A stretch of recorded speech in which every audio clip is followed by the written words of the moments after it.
जी हाँ दोस्तों, बता दें कि आ रहा है खेसारी लाल का सबसे धमाकेदार होली सॉन्ग, जिस गीत का बोल है फुरु फुरु करे अंगवा। फुरु फुरु करे अंगवा जो काफ़ी बेहतरीन सॉन्ग बना है। ऐसा सॉन्ग आज तक आप लोग ना देखे होंगे ना सुने होंगे।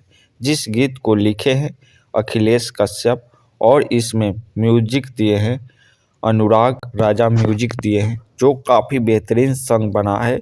अखिलेश कश्यप द्वारा लिखा गया है, अनुराग राजा म्यूजिक दिए हैं, जो काफ़ी बेहतरीन सॉन्ग बना है।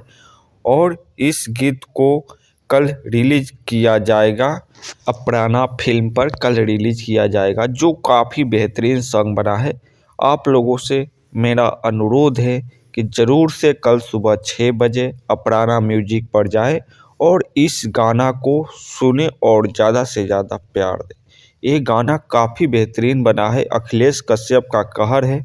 जो गाना लिखते हैं वो काफ़ी अच्छा रहता है।